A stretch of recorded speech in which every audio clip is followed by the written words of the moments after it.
काली शक्तियां अपने चरम पर होती हैं और अपने लिए शिकार की तलाश में रहती हैं। इसलिए कहा जाता है कि अमावस्या की रात बहुत सावधान रहना चाहिए और भूल कर भी रात के अंधेरे में बाहर निकलने की गलती नहीं करनी चाहिए।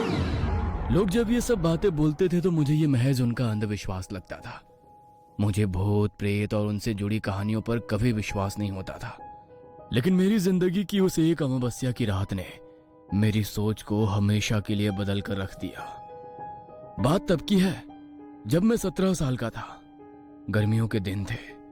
हम सब नानी के घर पर सीतामढ़ी रुकने गए हुए थे, जो बिहार में बसा हुआ एक छोटा सा गांव है। मैं, माँ और हमारे साथ मेरा छोटा भाई नितिन और छोटी बहन नीति भी थी। शाम के समय हम सब मिलकर घर के आंगन में खेल रहे थे। तभी मामी अपने हाथ में एक पूजा की थाली लेकर आई।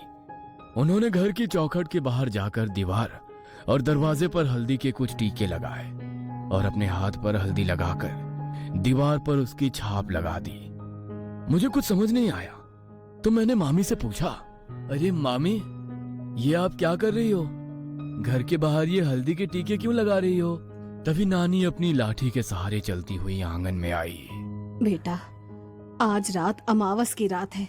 गांव में आज की रात काली शक्तियां भटकती रहती हैं, इसीलिए घर की सुरक्षा के लिए सब गांव वाले अपने घर के बाहर ये हल्दी के टीके लगाते हैं ताकि किसी भी काली शक्ति का साया घर पर ना पड़े। क्या नानी, आप भी? दुनिया कहां से कहां पहुंच गई है और आप अभी भी इन मनगढ़ंत बातों पर विश्वास करते हो? शहरों में तो कोई ऐसा कुछ नहीं करता, लेकिन फिर भी वहाँ ऐसा कुछ नहीं होता। लेकिन ये गांव है बेटा, यहाँ पर ये सब चीजें बहुत आम हैं। चलो अब तुम अंदर जाओ और सुबह होने तक अब कोई भी घर के बाहर नहीं निकलेगा। मुझे उस समय उन सब की बातें मंदगढ़ंत लग रही थी, लेकिन मैं बड़े लोगों से बहस भी क्या करता, इसलिए चुपचाप अंदर कमरे में चला गया। मामा जी भी उस दिन सूरज ढलते ही घर आ गए। गली के बच्चे जहाँ रात तक गली में खेलते रहते थे, आज शाम के 7 बजे ही वो गली भी एकदम सुनसान हो गई। गांव के लोग भी ना कितने डरपोक होते हैं। अमावस्या की रात की फालतू अफवाहों से सब अपने घरों में छिपकर बैठ गए। नहीं समीर भैया, ये सब अफवाहें नहीं है। गांव के बहुत से लोगों ने अमावस की रात को चुड़ैल, प्रेतों और डायनों को गांव में भटकते हुए देखा है। और हमारे घर के सामने वो जो पीपल का पेड़ है, सतीश काका ने तो पिछले साल अमावस की रात को उस पेड़ पर चुड़ैल को देख लिया था। उसके बाद उनकी जो हालत खराब हुई, पूरे 1 महीने में जाकर अपने बिस्तर से उठ पाए थे। अच्छा, तब तो अब मैं भी उस चुड़ैल को देखूंगा।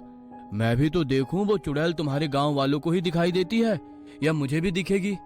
आज रात में छत पर सोऊंगा और देखूंगा कि मुझे कोई चुड़ैल दिखती है या नहीं। वीर मेरे मामा जी का बेटा था। उसने मुझे समझाने की बहुत कोशिश की, लेकिन मुझे तो बस सबको झूठा साबित करना था। इसलिए मैंने छत पर सोने की जिद बांध ली। देखो भैया, मैं नहीं चाहता कि आपको कुछ हो। अगर आप मेरी बात नहीं मानोगे तो मैं सबको बता दूंगा, फिर कोई आपको छत पर नहीं जाने देगा। वीर की इस बात से मैं समझ गया कि अगर इसके सामने मैं छत पर गया तो कोई मुझे छत पर जाने नहीं देगा। अच्छा ठीक है, नहीं जाऊंगा मैं छत पर, तू निश्चिंत रह। मैंने वीर को ऐसा विश्वास दिलाया और उसके साथ कमरे में जाकर सोने की एक्टिंग करने लगा। उसी कमरे में हमारे साथ मेरा छोटा भाई नितिन भी सोया हुआ था। थोड़ी देर बाद वो दोनों बातें करते करते गहरी नींद में सो गए। मैंने अपना फोन लिया और चुपके से दबे पांव सीढ़ियों से होता हुआ एक चटाई लेकर छत पर चला गया। मैंने छत पर चटाई बिछाई और उस पर लेट गया। मेरा चेहरा गली की तरफ था। छत पर जो 4 दीवारें बनी हुई थी, उसमें बहुत सारे खाने बने हुए थे, जैसे अक्सर पहले के घरों में बने होते थे, जिससे बाहर का नजारा बिल्कुल साफ दिखाई देता था। रात अमावस्या की थी तो चांद की कोई रोशनी नहीं थी, लेकिन घर के सामने जो पीपल का पेड़ था, उसके नीचे बहुत सारे दिए जले हुए थे, जिन्हें गली मोहल्ले के लोगों ने ही जलाया था। मैं बहुत देर तक एकटक उसी पीपल के पेड़ की तरफ देखता रहा, लेकिन मुझे कुछ भी दिखाई नहीं दिया। तो मैं बोर होकर अपने फोन में गेम खेलने लगा। मुझे छत पर आए लगभग 1 घंटा बीत गया था। रात के लगभग 1:30 बज गए थे। मुझे हल्की हल्की ठंड लगनी शुरू हुई तो मैंने सोचा कि नीचे चला जाता हूं। मैं चटाई से उठने ही वाला था कि तभी मुझे लगा कि मेरे पीछे से अभी अभी कोई चल कर गया है। मुझे लगा कि शायद नीचे किसी को मेरे छत पर होने का पता चल गया है और शायद मामा जी मुझे बुलाने के लिए छत पर आए हैं। मैं पीछे मुड़ा, लेकिन देखा कि छत पर तो कोई है ही नहीं। तभी मुझे सोचने लगा कि इस बार फिर से कोई तेजी से चलता हुआ मेरे पीछे से गुजरा है। मैं जैसे ही पीछे मुड़ा तो मुझे लगा कि अभी यहां पर कोई था जो अचानक से कहीं गायब हो गया। मैं हक्का बक्का डर गया। मेरे दिल की धड़कन भी तेज हो गई थी। एक बार तो मैंने सोचा कि मैं नीचे चला जाऊं। मेरी वहां से हिलने की भी हिम्मत नहीं हो रही थी, लेकिन फिर भी मैं हिम्मत करते हुए उठने के लिए मुड़ा। तभी मेरी नजर सामने की सीढ़ियों पर पड़ी। अंधेरे में कुछ साफ दिखाई तो नहीं दिया, लेकिन मैं जानता हूं कि वहां पर कोई खड़ा था। वो कोई परिवार वाला नहीं था। अपने चेहरे पर हाथ रखकर वो अपनी हंसी दबाने की कोशिश कर रहा था, लेकिन उसकी हंसी की एक भयानक आवाज धीमी धीमी मेरे कानों में पड़ रही थी। उसे देखकर मेरे रोंगटे खड़े हो गए। मैं इस हद तक डर चुका था कि मुझे ऐसा लग रहा था जैसे मेरी मौत आज मेरे सामने खड़ी है। मैंने डर के मारे अपनी आंखें बंद कर ली और धीरे धीरे मेरे कानों में पड़ रही वो हंसी की आवाज भी शांत हो गई। मुझे लगा कि वो मेरा वहम था, इसलिए मैंने हिम्मत करते हुए अपनी आंखें खोली तो एक बेहद भयानक आदमी जिसका चेहरा बहुत ज्यादा डरावना था और उसके शरीर पर सिर्फ एक फटा हुआ कपड़ा लिपटा हुआ था।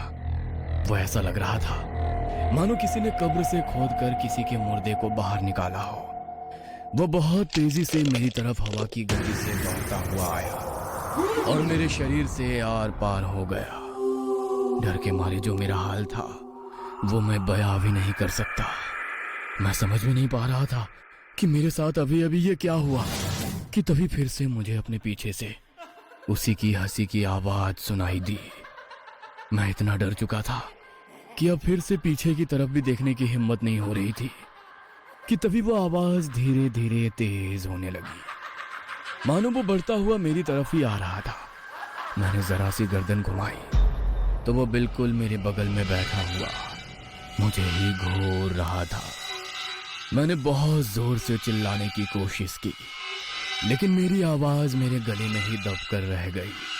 तभी वो उठा और छत की दीवार की तरफ भागता हुआ छत से नीचे कूद गया। इससे पहले कि मैं इस सदमे से उभर पाता, तभी मुझे गली की तरफ से पायलों की आवाज सुनाई दी। मैंने मुड़कर गली की तरफ देखा तो मेरा ध्यान सीधे पीपल के पेड़ पर पड़ा। मैंने जो उस रात अपनी आंखों से देखा वो मैं कभी भूल नहीं सकता। पीपल के पेड़ से लटकी हुई एक चुड़ैल मेरी ही ओर देख रही थी। वो मेरी ओर देखकर बहुत ही भयानक तरीके से हंसी। तभी मैंने देखा कि पड़ोस में रहने वाले मेरे मामा जी के दोस्त सतबीर सिंह अपनी साइकिल पर आ रहे थे। शायद वो कहीं काम से गए थे और काम से लौटने में उन्हें बहुत देर हो गई थी।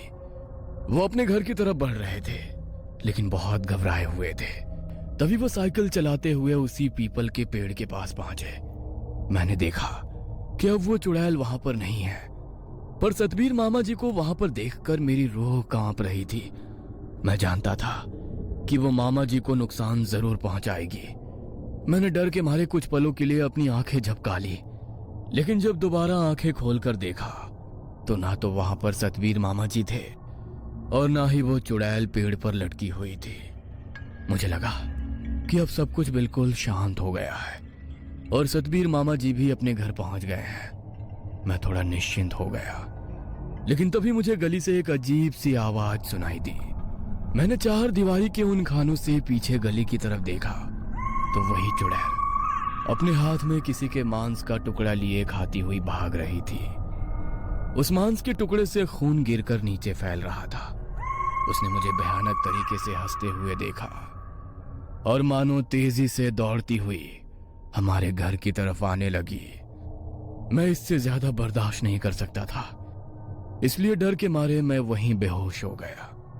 तभी थोड़ी देर बाद मेरे कानों में किसी की आवाज पड़ी। वो आवाज मेरी छोटी बहन नीति की थी। उसकी आवाज सुनकर मेरी आंख खुल गई। मैंने समय देखा तो 3 बज रहे थे। मैंने गली की तरफ देखा तो वो चुड़ैल अभी भी पेड़ पर उल्टी लटकी हुई मेरी तरफ देख रही थी। नीति ने मेरी तरफ देखते हुए मुझसे कहा, आप पूरी रात छत पर ही सो रहे थे क्या भैया? मुझे तो छत से बहुत अजीब अजीब आवाजें आ रही थी। मैं डरकर आपके कमरे में गई तो देखा आप वहाँ नहीं हो। मुझे लगा कि शायद आप छत पर होगे तो मैं ऊपर आ गई। अगर किसी को पता चल गया कि आप छत पर हो तो आपको बहुत डांट पड़ेगी। जल्दी से नीचे चलो। अब मुझे खुद से ज्यादा नीति की चिंता हो रही थी। मैं अपने लिए तो नीचे जाने की हिम्मत नहीं जुटा पा रहा था, लेकिन नीति को देखकर मेरे अंदर हिम्मत आ गई। मैंने उसका हाथ पकड़ा और उसे लेकर सीधा नीचे चला गया। नीचे जाकर देखा तो नानी जी अपने कमरे में भगवान के सामने जोत जलाकर पाठ कर रही थी। इसी बीच मेरा ध्यान गया कि नीति वहां नहीं है। मैंने नीति को ढूंढा लेकिन वो मुझे नहीं मिली। मैं बहुत बुरी तरह डर गया। मैं नीति को देखने के लिए जब अंदर कमरे में गया तो वो तो माँ के साथ गहरी नींद में सो रही थी। तो जो मुझे ऊपर बुलाने आई वो कौन थी? इससे पहले कि मैं कुछ और सोच समझ पाता, नानी माँ आई और मेरे माथे पर तिलक लगा दिया और बड़े ही चिंता भरे भाव से उन्होंने कहा, आज कुछ तो अनहोनी हुई है, वरना इतनी रात गए मेरा मन इतना बेचैन नहीं होता। ये समय पूजा पाठ करने का नहीं है। कोई हम पर वार करना चाहता है। किसी बुरी शक्ति का आभास हो रहा था मुझे, इसीलिए देवी माँ की आरती की। लेकिन तू इस समय यहाँ पर क्या कर रहा है? जाकर अपने कमरे में सो जा। नानी माँ की बातें सुनकर मुझे कुछ कुछ बात समझ में आ गई थी कि जो मुझे ऊपर बुलाने आई वो कोई और नहीं, शायद खुद देवी माँ थी जिन्होंने उस रात मेरी रक्षा की। मैं सीधे नानी माँ के कमरे में गया और देवी माँ के सामने जल रही ज्योति के सामने अपना सर झुकाया। मेरी आंखों से आंसू बह रहे थे। आज शायद मेरी जिंदगी की आखिरी रात थी, लेकिन भगवान ने मुझे बचा लिया। मैं बहुत डरा हुआ था। मैं सीधे अपने कमरे में गया और अपने छोटे भाई नितिन से लिपट कर सो गया।